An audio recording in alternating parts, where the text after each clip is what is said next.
But nevertheless, I'm going to try to tell you the truth as best as I can remember it. I will try to describe the events of this year for you, but I don't think anybody will be able to explain these events properly. These are my words, of course. Others may disagree. I'm not trying to wash my hands of the matter. I am a simple man, too simple for my own good, my wife might say. A carpenter by trade. I deal in wood rather than people, so I cannot explain everything that happened during that year for you, because I cannot pretend to understand the thoughts and feelings of the people caught up in this drama.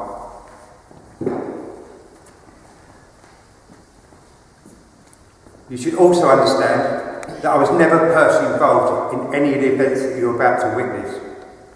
I watched from a distance, as I'm doing now, as you're doing, seated at a safe distance from the misfortune. Although these terrible events did affect me, they affected us all. I was not involved in any of them. I was not a participant. I kept watch at a distance in the hope of understanding.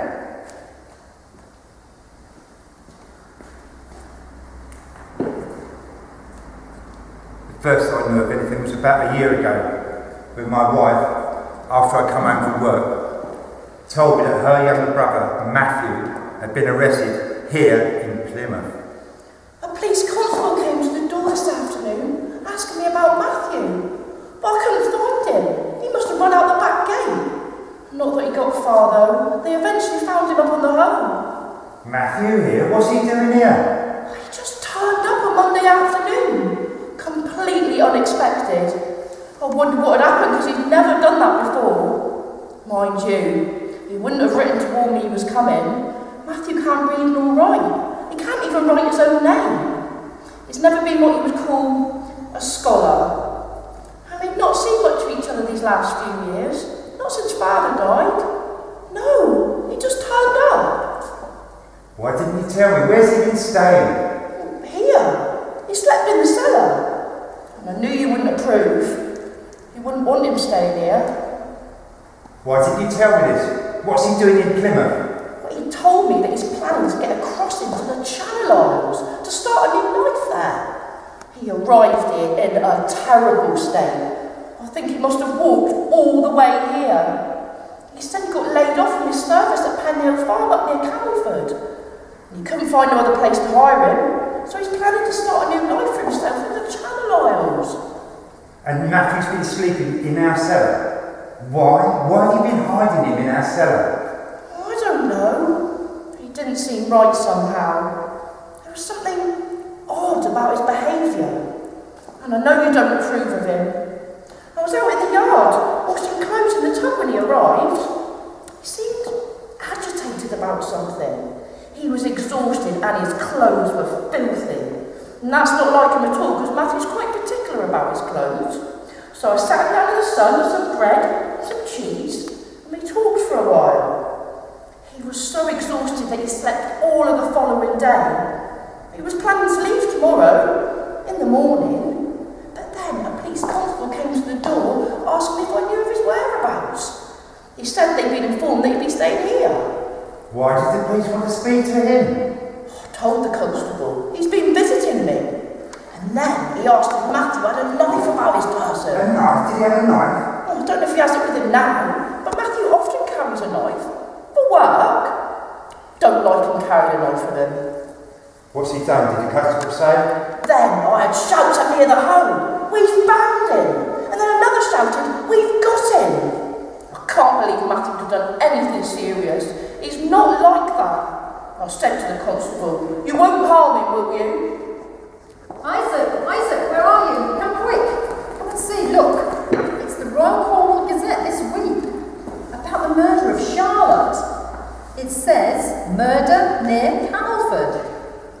The body of a young woman by the name of Charlotte Dymond has been discovered near Round Tor, close to the North Cornwall town of Camelford. Her neck had been gashed from ear to ear, and she was last seen in the company of farm worker Matthew Weeks, who has subsequently absconded from the area. Ooh, Police Constable Fitzgerald has gone in pursuit of the suspect, Matthew Weeks, who was last seen on the road to Plymouth.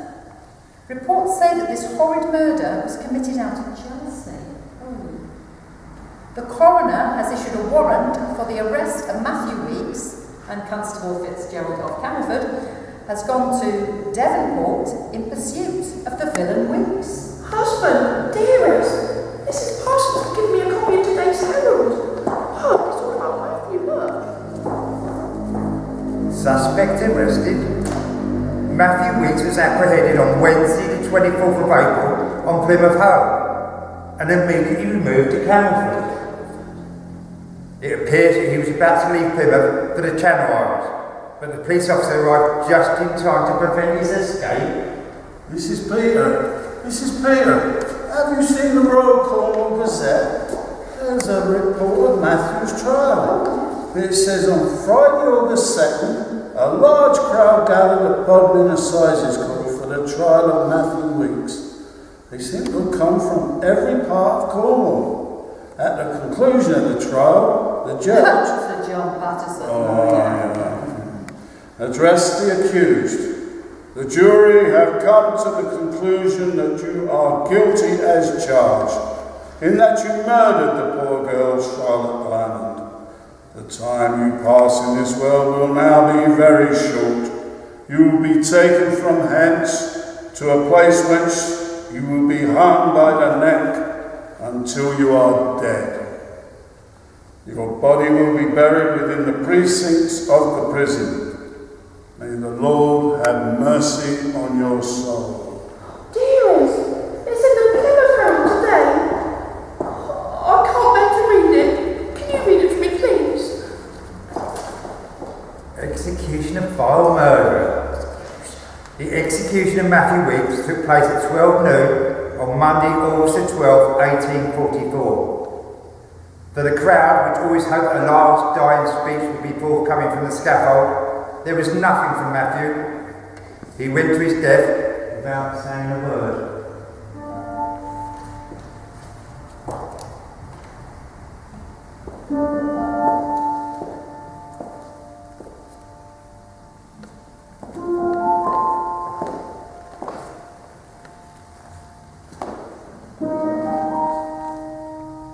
My wife was sorely troubled by the death of her younger brother.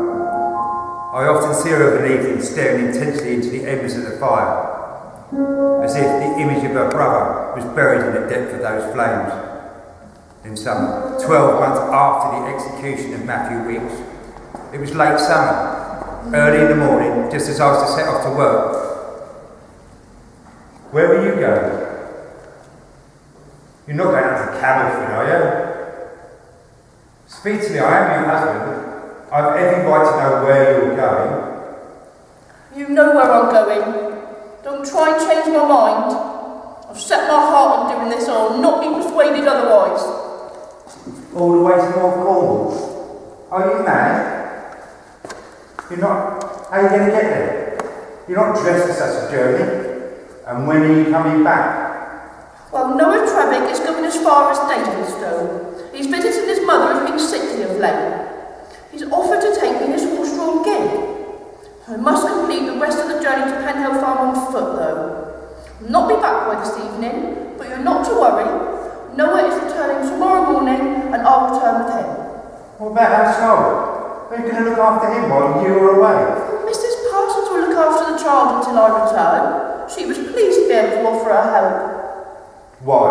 Why are you going all that way? You can't bring your brother back from the dead? It's finished. I thought we were reconciled to his death. You can't carry on like this. Nothing is finished. I don't think this matter will ever be finished. Finished? What do you mean, finished? My heart is still in turmoil, even a year after these dreadful events. You may be reconciled, but I am not at peace. What if I believed you? Made some broth is in the larder for your supper. There is nothing else you need to do.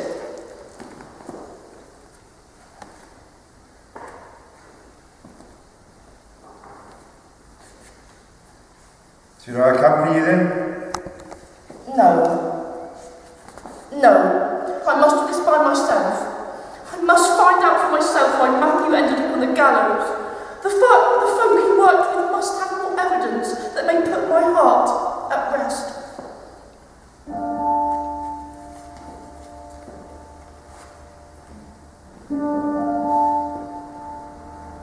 It was a Sunday evening, and in the April rain, that Charlotte went from Penhale Farm and never came home again. Out beyond the marshes, where the cattle stand, with her crippled lover limping at her hand.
And so, almost a year from the execution of Matthew Weeks at Bodmin Jail, a woman turned up at Penhale Farm to speak to Mrs. Peter, Matthew's former employer.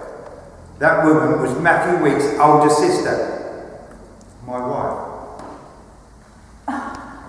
I don't want to see her. I have no intention of speaking to her. She has no right to come here uninvited. The woman looks tired and drained, her face scarlet from the wind and the rain. It seems that she had made part of the difficult journey from Plymouth by foot. Her skirt is scuffed and muddy. Why has she come all the way here? I have nothing to say to her. I have told her that the mistress was not wanting to speak with her, but I sense that she isn't going to move. She stood bolt upright outside, like Lot's wife, rooted to the earth. Tell her to leave. Mrs. Peter, I think it only respectful, after she has come all that distance, that we should see her, if only to give her time to recover before she sets off on the journey back to Plymouth. I don't know why you bothered to come all this way. I don't think I can be of any help to you. You should have stayed home in Plymouth. I've nothing to say to you. Nothing.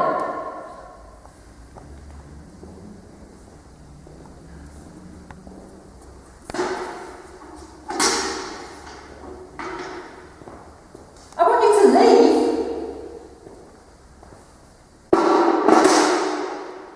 Now. If Matthew had been killed in an accident on the farm, I could have reasoned it out.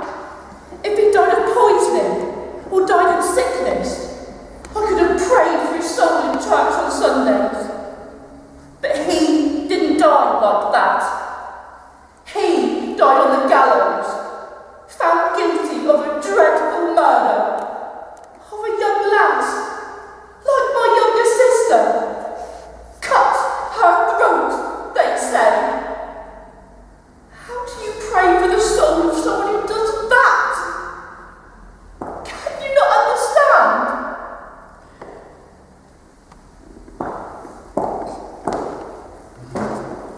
Then I think of him standing over the drop on that Monday, the crowd jeering and shouting.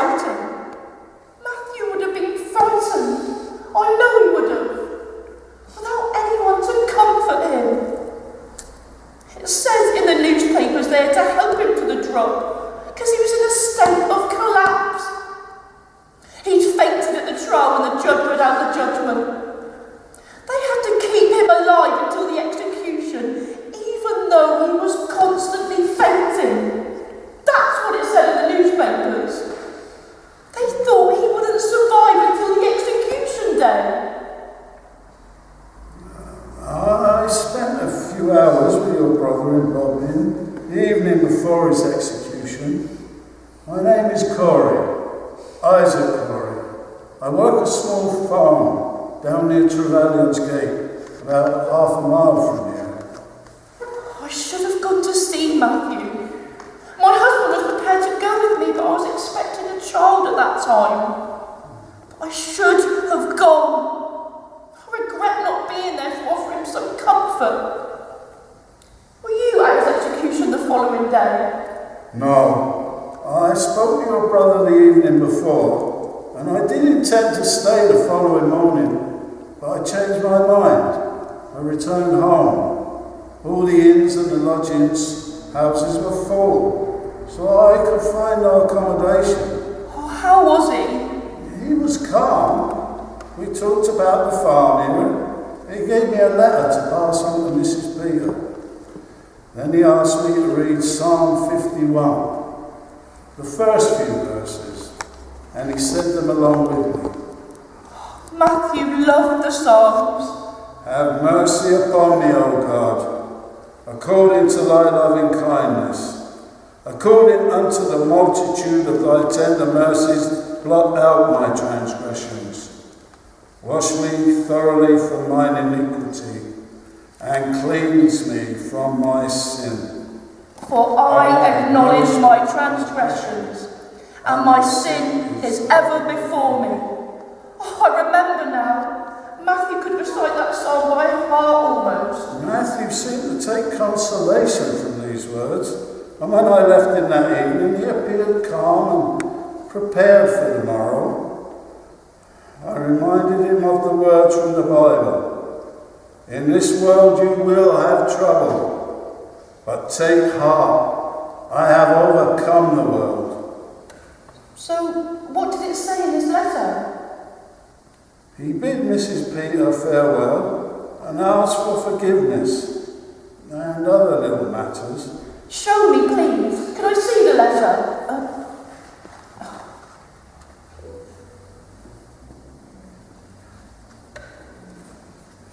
It was dedicated to Mr. Kendall, the chaplain in Bodmin Jail.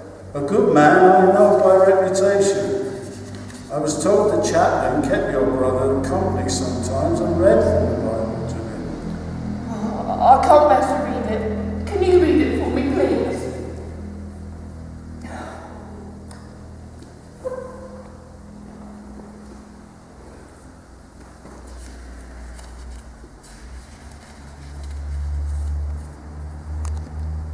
My dear mistress, I bid you farewell.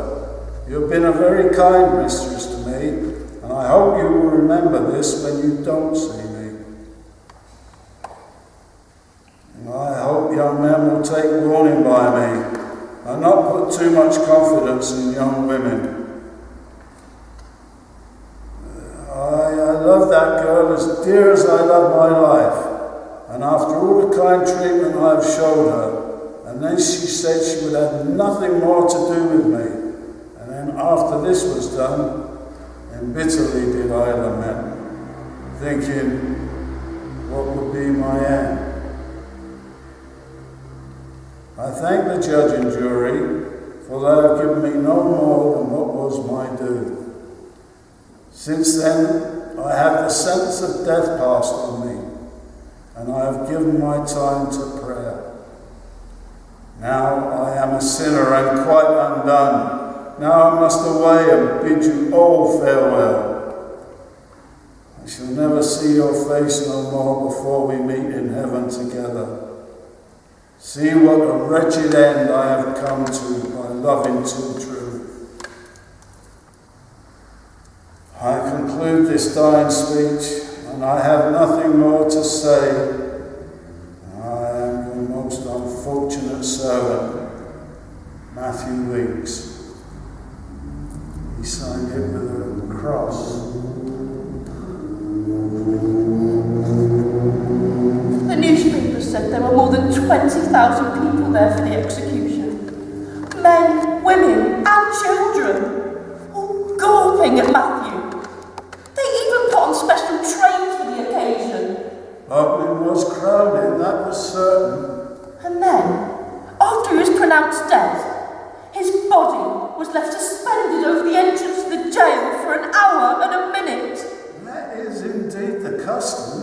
But they wouldn't let us bury him close to home. They wouldn't return the body to us. We couldn't even see where he was buried. Do you know where they buried my brother? They buried him in the coal yard. The coal yard of Bodmin Jail. And when they placed his coffin in the hole that they had prepared, it was already under a foot of water, so the coffin floated. Matthew was convicted of murder. The church does not permit a Christian burial. He could not be buried in Christian grounds. But the girl, Charlotte, she had a Christian burial. They say there were hundreds there for her burial. Why could we not bury our little brother? Your brother was tried and found guilty of murder in a court of law. So you say. I don't believe it is true. I don't think Matthew could have done such a terrible deed. I know I have no proof. I'm not clever, nor learned like that. We don't have money, nor authority. But it don't make any sense in my heart. I just know I feel in my body he would never have done that thing. If he'd cut that girl's throat, as they say, then he would have been covered in her blood. His clothes would have been soaked with the girl's blood. But there was no blood on his clothes. You seen him when he returned that night, didn't you? Was his clothes covered in blood?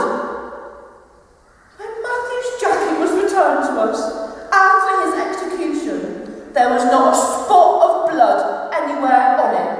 Dirty, yes, but I could not see any trace of blood. But Matthew confessed to the murder. You've just heard what he said in a letter to Mrs. Peter. I am a sinner and quite undone. Those were his own words admitting to his guilt. That don't sound like Matthew. I can't believe that those were his words. That's not our Matthew. He was never clever with words. He'd get in a muddle because he couldn't explain himself. This letter was dictated to Mr. Kendall, the chaplain in Bodmin Jail. Mr. Kendall is a man who has dedicated his life to helping those in need of comfort, whatever their situation. He would not have ordered your brother's words as he spoke them to him. Matthew couldn't read nor write. He was no scholar. He wouldn't have known what all those long words were meaning, would he? And nowhere in that letter does he say he killed her. Quite undone don't signify that he killed her. His confession was printed in the West Britain newspaper. I've seen the confession that he supposedly made. But Matthew didn't talk like that. He couldn't. He didn't have any schooling apart from a few words that he learned at Sunday school. And I'll tell you another reason why I don't believe that confession. I know the kind of knife that Matthew carried with him. It wouldn't have cut the girl's throat like they say in there. He couldn't kill a pig, never mind a body with a knife like that. Where is the knife? No knife was ever found. I tell you, Matthew never killed that young woman. I'll go to my maker protesting the innocence of my dear brother.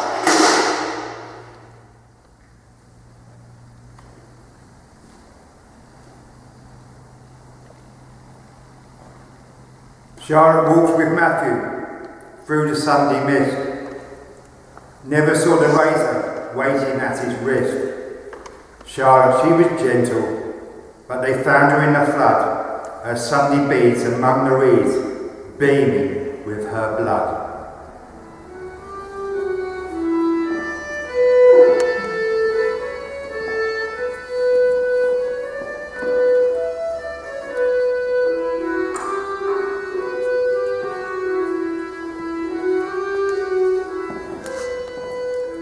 resentment.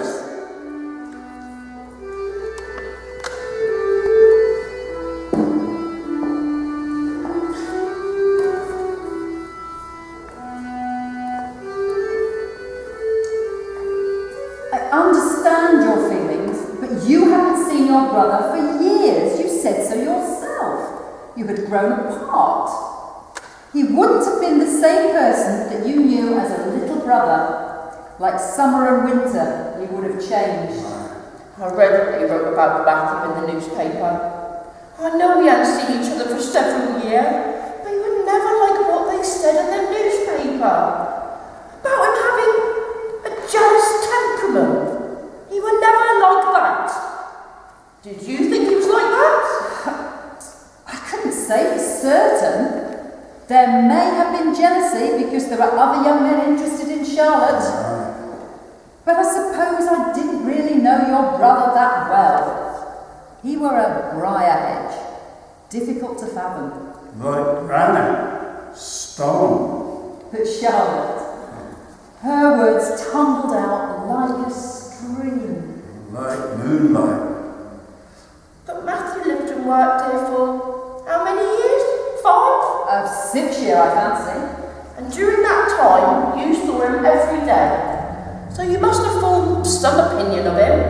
Or you wouldn't have kept him on all that time. 6 years is a long time. Don't go rebuking me. I did what I could for your brother.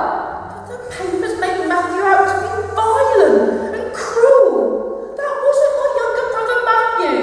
He weren't like that, was he? If he was, you must tell me. I need to know. I can't live with the thought of him cutting that girl's throat on the moors. That couldn't have been my little brother. No, I never saw him take his fists to anyone. Not in all the time he was here. There were arguments and bickering, but that's only natural. I never seen him violent.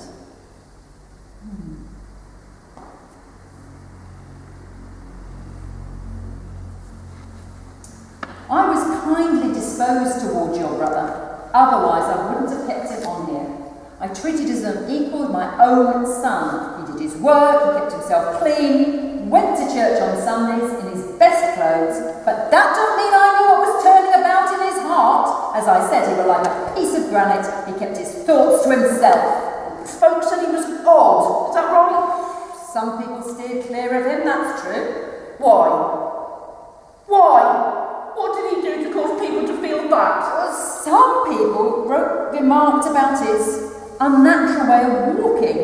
They said that he was a bit... What is it? You know what some folk are, superstitious. Some folk call it the devil's walk. Not me, but some folk do. Walked like a cart with a broken shaft, he did. Matthew couldn't do anything about that. He weren't born like that, he just grew it like that. And Christian folk shouldn't say things like that. He was brought up as a God-fearing Christian like the rest of his I family. said to them it weren't no mark of the devil, but some folk have deep beliefs about such things. Wish I hadn't come to this place. My husband warned me against coming. But I felt I had to see for myself where he lived, and folk who knew him for the last few years of his life. And Matthew changed over the last year or so. His behaviour became more peculiar, like a pup after a beating. Right. And then there was the talking to himself. My son John saw him often. Matthew would sometimes sit in the barn of a summer evening chunnering away to himself, like he was talking to someone who wasn't there. He always did that kind of thing, even when he was a young boy. There wasn't no harm in it, it was just simple talk. Mother told him to stop, but he took no note of her. It was harmless, not to folks do it. It troubled folk. They didn't like it. After the murder of Charlotte, some said that he must have been talking to the spirits, and they spirits led him astray. He wasn't talking to no spirits, he was just thinking out loud. I'm not sure I can really help you much more. There is already a dark wind in my heart, without you coming in with all these accusations. So what about this young girl, Charlotte? What was she like? Charlotte, I I don't know. I don't think I knew either of them that well when you start to question me.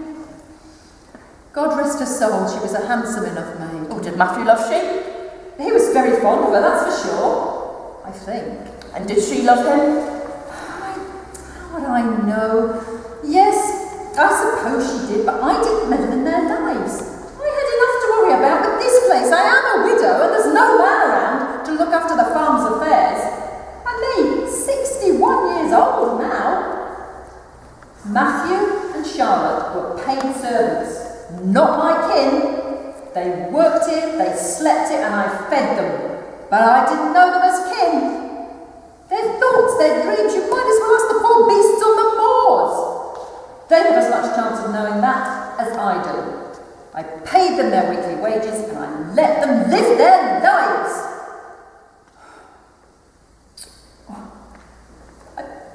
I sometimes think that I see Charlotte sitting in your place there and all her fancy clothes that she kept in the trunk in her room. Oh, it were the fancy clothes that turned my brother's head then. No, I don't think so. She came here to work at Plymouth Farm when she was 12 years old. She came from Boscastle way. Why? Why would you come all that way? There must have been work nearer home. Why would you come here? Did you know someone here? Charlotte was a bastard child. It was rumoured that her mother was always against her because she was born out of wedlock. I don't think Charlotte ever reconciled herself to being abandoned by her mother. She weren't the first and she won't be the last to suffer that destiny. One of my neighbours told me that she was a teacher in Boscastle and wanted shut of the girl. Folk said that her mother threatened to kill her if she ever set foot across the doorway again. Because some people are cruel like that, God forgive them. Matthew should never have left home. Matthew was loved. So she worked here at Penhale Farm for about 3 years. Then suddenly she upped and left and went to work for the Haynes family at Damerel for about 18 months, until she came back here last year. But I couldn't keep her on here. There wasn't enough for her to do. So I paid her off Lady Day last year? End of March, yes. Yeah. I gave her 4 shillings, including 2 silver 4-penny pieces, and I told her she'd have to find another position as soon as possible. But she could stay here until she did, because she wasn't wanted at home. So why didn't she leave? If she left when you told her that perhaps she... No! You're wrong to think that. We can't comprehend the Almighty's plans. That's not for us mortals to judge what should and should not have happened. That's not for the likes of us. The heart of man plans his way, but the Lord establishes our steps. It's her to rot in hell, not our Matthew. She should have left. You told her to go, you just said so. She should have gone when she was told. Why did you instruct her to go immediately? Why did you make her leave? I couldn't throw her out like that. Where had she gone? Who would have taken her in? Out on the moors like an orphaned lamb, as you call yourself a Christian woman? But my brother would still be alive. He would still be alive. He weren't your little brother when he slit her throat. He was a full-grown man. I don't want to hear any more of this. You have no right to come here and accuse me of all this. I did the best I could. I never professed to be their mother. I have my own son, and I've done my best to bring him up. I was fond of Charlotte and Matthew, both in my way, but they were no kin of mine. Go back to Plymouth. I have my own life to live, and only a few years left, God willing. And I don't want this burden in my heart for the rest of my life. Leave, please. Give me a few moments to compose myself.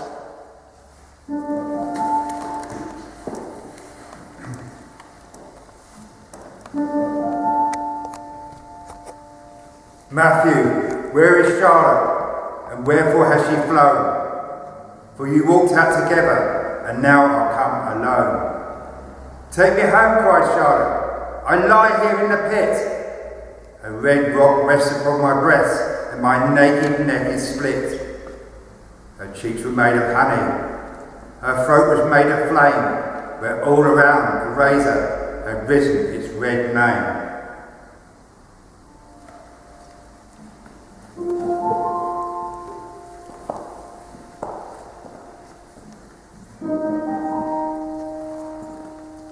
Resignation.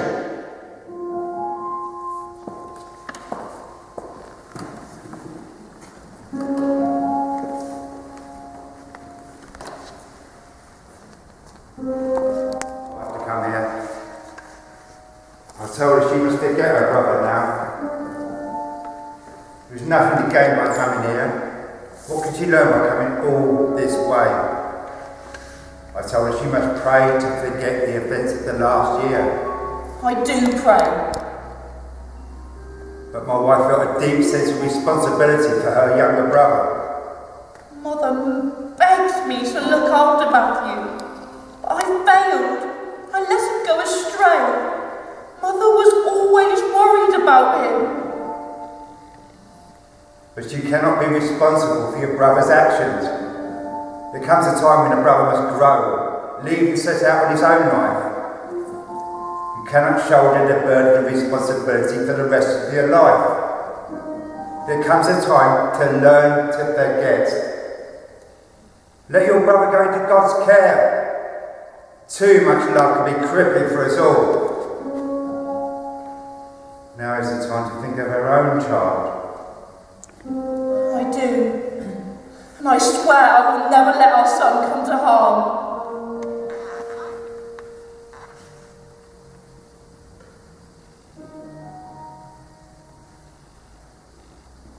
I have tried to understand my wife's feelings, but they are a fog to me.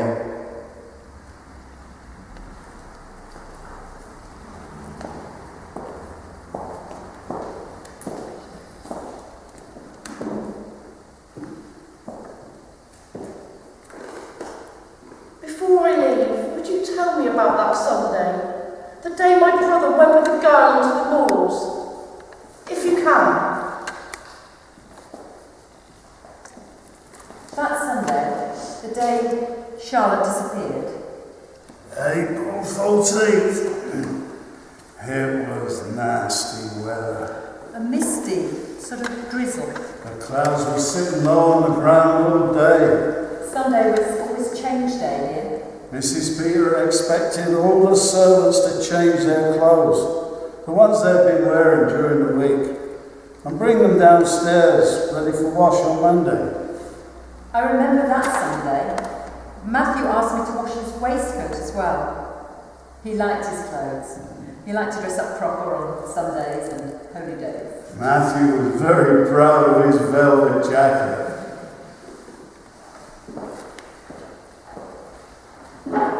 My nephew, Thomas Prout, comes over in the morning, and I notice he's in deep conversation with Charlotte, but I can't hear what they're saying. Then sometime later, I see Matthew out in the yard. He's with Charlotte, and he seems to be teasing her, something about a letter he has in his hand. I don't pay much notice, because they often spend time outside talking and larking about, like a couple of noisy stone chaps. Then, the next thing I remember, after that, is that Charlotte and Matthew have changed into their best Sunday clothes, and they're on their way out.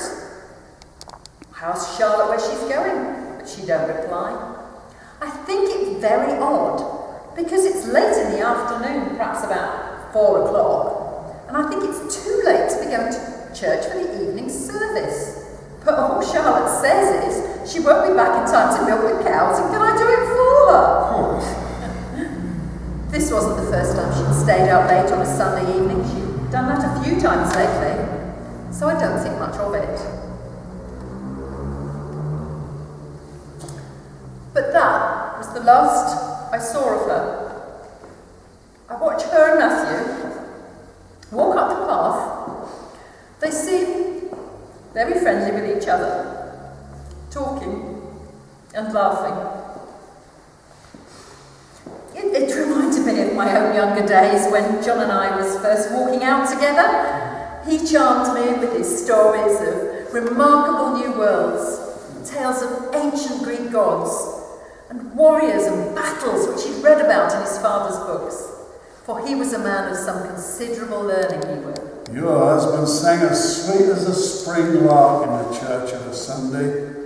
We missed the sound of his voice ringing out through the chapel, out onto the moors. Later that week, Isaac told me that he'd seen Charlotte and Matthew at Moor Lane, near the moor, about a quarter of a mile from here, on that Sunday afternoon. Matthew never... Oh, dear. I did. I saw Isaac along the moor that Sunday afternoon as I was returning from afternoon prayers at Damerel. I know him by the going of him. He walked with a twist, his usual walk. A woman was with him on the right side of him.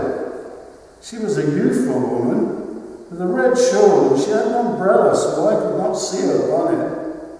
But I know it was Matthew. I'd swear on the Bible to that. Then, about 9:30, that night, Matthew comes back. But there's no sign of Charlotte. Matthew never said where he'd been all that time. He did not. The door opens suddenly, and in strides Matthew. So I ask him, where is Charlotte? And he says something like, I don't know anything about her. Very irritable. I think that was odd, but I give him a little bit of supper, and then he mutters, I think Charlotte's gone up on the moor to meet Tom Prout. After he finishes his supper, he unlaces his boots and puts them neatly under that chair, and goes up to the bedroom that he shares with the other labourers. But Tom Prout, he never said that he met Charlotte on the moor that Sunday. I said to Tom, the Lord hates a lying tongue, you know. But he denied ever meeting Charlotte on the moors. Next morning, Matthew said that he'd gone with Charlotte only some of the way together, but they'd parted at Higher Down Gate, near the listing aspen tree that faces the North Star.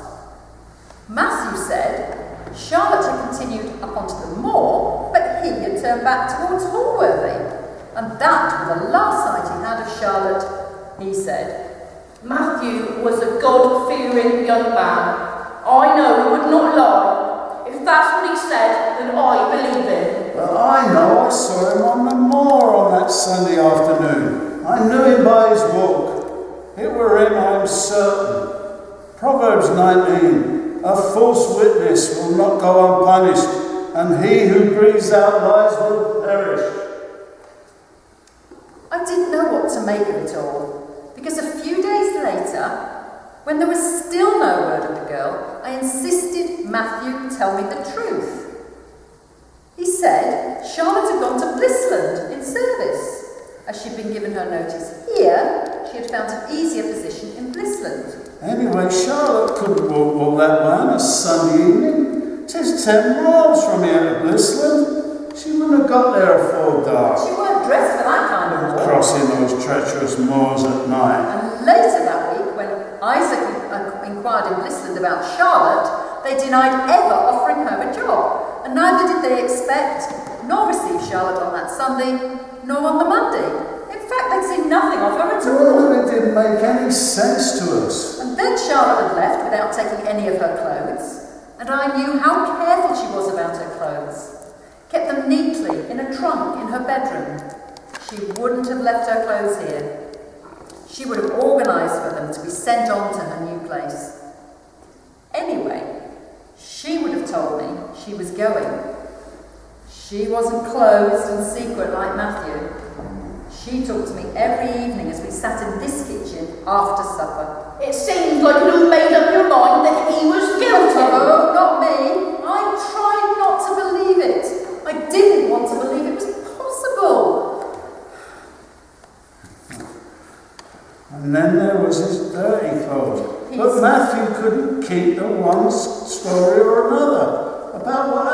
Charlotte? He kept changing his story, and that made people suspect him, as well as his dirty clothes. His blue cotton stockings were dirty and wet, the same as if he'd been cutting turf. He blamed it on the dirty weather, but there was nothing like enough rain that day to get his stockings in such a mess. And then there was the matter of his torn He shirt. couldn't explain that either. Then later that week, he suddenly said, if Charlotte was found dead, her mother would have to be tried for her life, for it was her that threatened to kill her. Everybody knew that.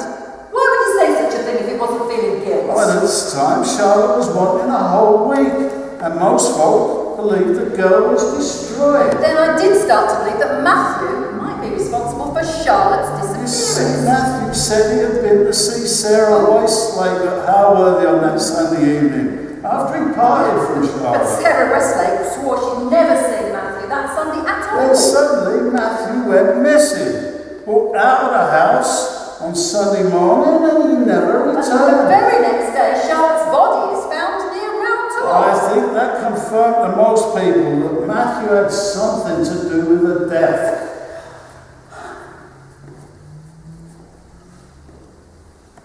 When they brought Charlotte back here, they placed the body in the barn. I didn't think that was right, but I couldn't face having the body in the house.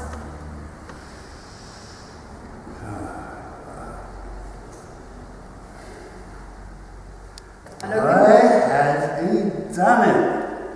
Some said jealousy. Some said she told him that she was not going to keep company with him any longer. No, you're wrong. You must have known what my brother was like. He couldn't have done such a terrible deed. Why didn't you defend him? I don't need you to come all this way from Plymouth to try and punish me for your brother's death. I punish myself every day for their deaths. My punishment comes from within here. I don't need you to tell me about punishment. Twists and turns in my heart every single day. I look out at the yard and I see them as they left on that Sunday afternoon. Two young lovers with their lives before them. Him dressed in his best velvet jacket and her in her red cherry bonnet and shawl. They were like a couple of lovebirds. What didn't I see? What did I miss that Sunday afternoon? What should I have done to avert the tragedy? What if that boy had been my own son, John? That moment is scorched in my heart. I pray for both them unfortunate souls, Matthew and Charlotte. I pray for them both. And now you come here, blaming me for their deaths. What do you want me to say?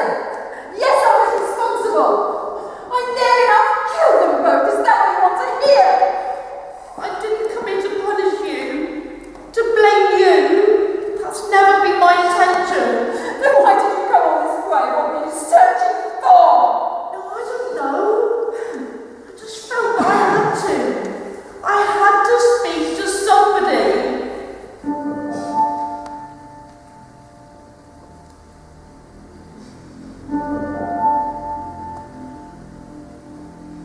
As Matthew turned at Plymouth, about the tilted hoe, the cold and cunning constable, up to him did go. They took him off to Bodmin. They pulled the prison bell and sent him smartly up to heaven and dropped him down to hell.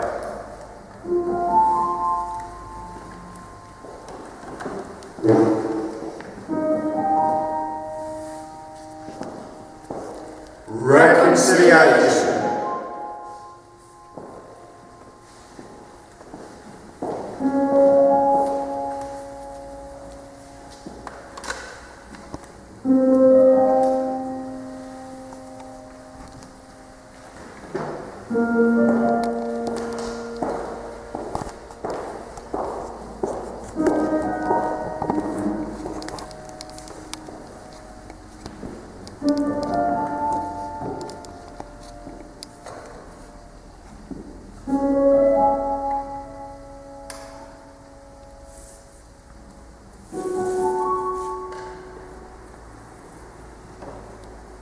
So, were you present at my brother's trial?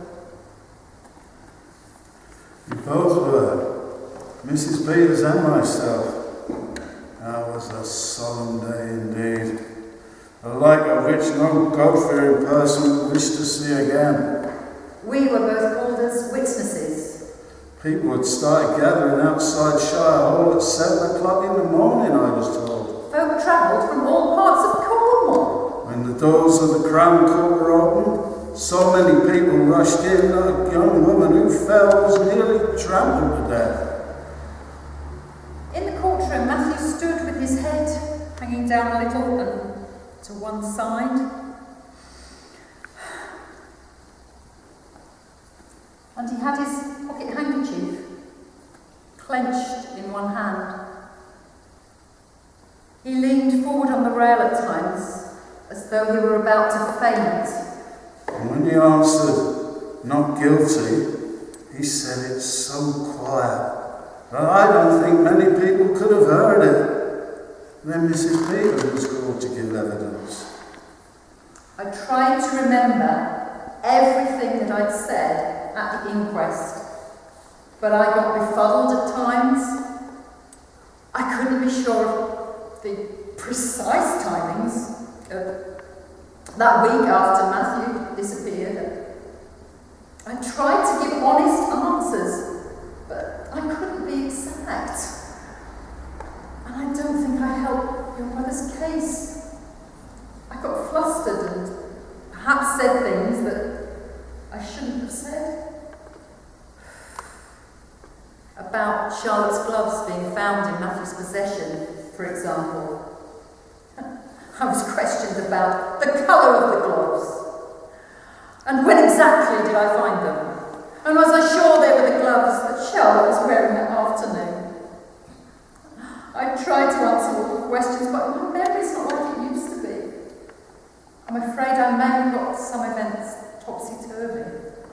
And the surgeon described the wound on Charlotte's neck, saying that the wound was inflicted with great force, probably with a knife, though not very sharp because the ends were somewhat jagged. Some of the women in the... Stop! Please. I don't need to hear this. You think we'd all decided he was guilty long before the trial ever took place, don't you? That Matthew never stood a chance. That's what you think. But that's not right. I wanted to believe your brother, but he couldn't explain where he was that afternoon. His story was all a tangle of briars. I wish it hadn't been. I really do. But his story weren't clear. They questioned me again and again about whether I did actually see Matthew on the moor that afternoon. The lawyer said it was too misty for me to see Matthew at such a great distance. The judge said that even though no one saw Matthew actually commit the act, there was still sufficient evidence to convict him of the murder. I explained to the lawyer that I recognised Matthew by his way of walking. I could see who the lady was with him, I wasn't certain. But God strike me down dead now if I am lying.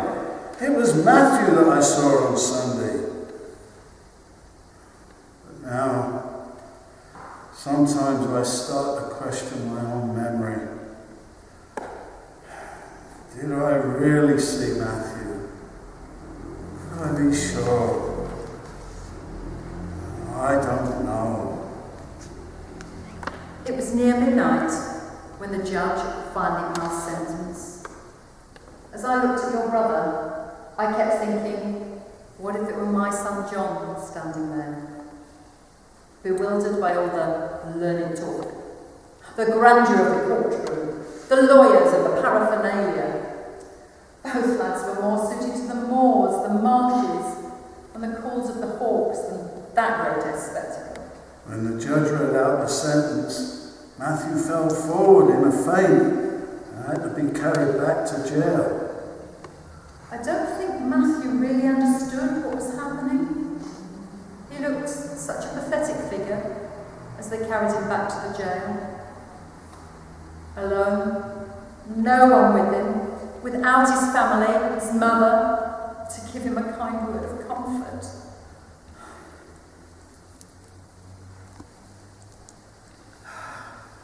I don't know what I expected you to tell me when I decided to come here.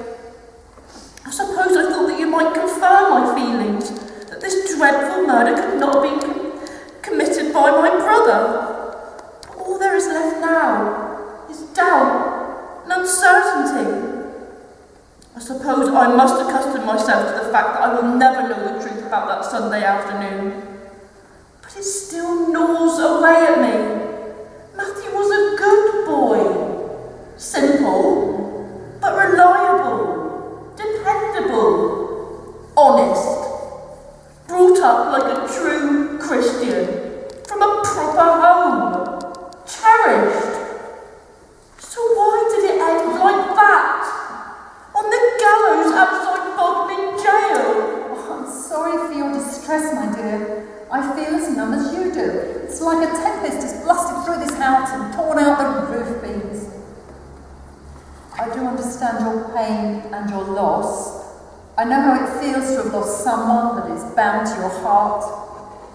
My life has been quite out of joint since my husband died. Like an endless winter. No matter what burden in your life seems too great to carry, put your trust in God. I need to start out my journey back. I'm so sorry if I caused you any heartache.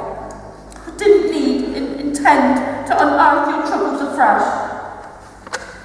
I sometimes wish that I could walk out of this farm, onto the moors with the birds and the beasts in the rain and the wind, away from this farm, alone with my soul. I tell you, my dear, there is a kind of silence and peace out there on the moors that is healing. When you go through deep waters, the Lord will be with you. Before you go, my dear, I'll show you the room upstairs your brother shared with some of the other farmhands. Oh, I would like that. We still have some of his possessions.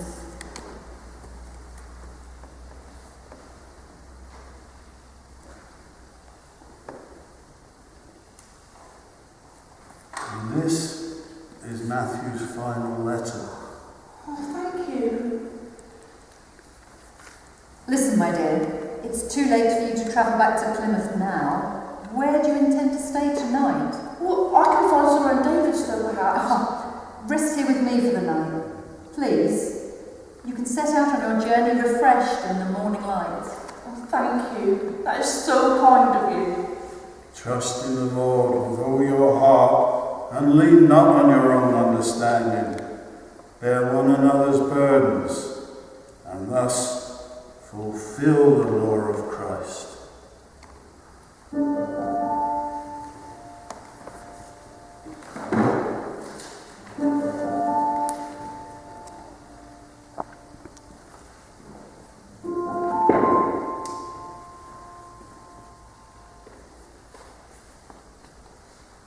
All through the granite kingdom and on its travelling heirs, ask which of these two lovers the most deserves your prayers.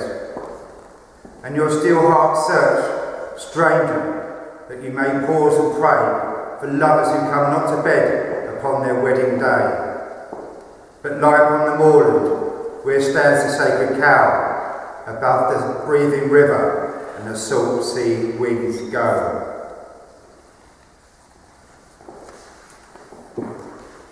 Is it finished now? Well, I spoke with Mrs. Peter, who owns the farm where Matthew worked, and another called Isaac, who had a small holding nearby. They were kind and compassionate. I stayed last night at the farm with Mrs. Peter. We talked for much of the time. She is a kind-hearted woman. She loved Matthew, like her own son. They gave me Matthew's final letter. And his silk handkerchief.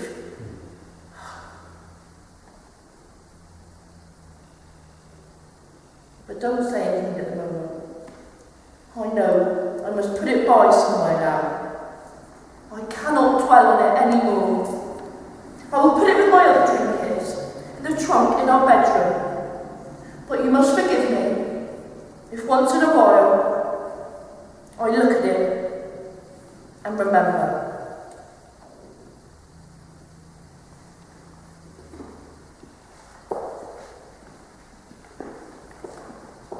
Matthew's final letter was dictated to the chaplain in Bodmin Jail on Sunday the 11th of August, his last full day on earth.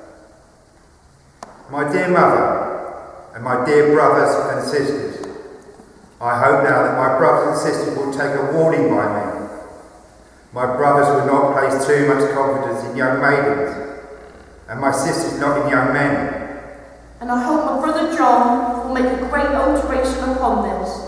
And I hope he will seek the Lord, because he might be out, off to a moment's notice, and he will not have time to. I hope that he will knock up drinking, and attend to a place of worship, and not break the Sabbath so much as he has, and William too. And pray think on this when you don't see me.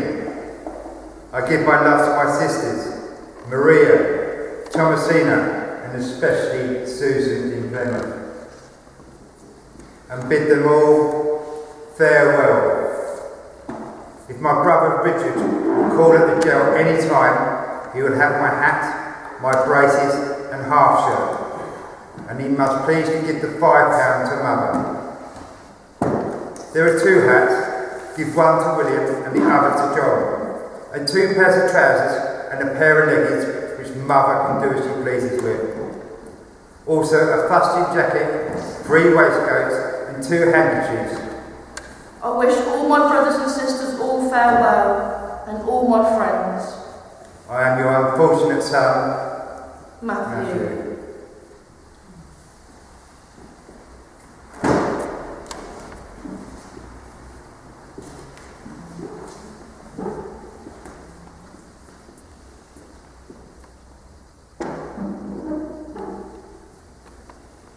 I told you at the beginning of this spectacle that I was not involved in any of the events that you have just witnessed, that I watched from a distance, as I'm doing now, just as you're doing now, seated at a safe distance from the catastrophe. I thought I was removed from these events, but I now understand that was never possible. I was at the very heart of the situation, as we all were. As we all are. There was no safe seat. There was no watching from a distance. I am not the person that I thought I was.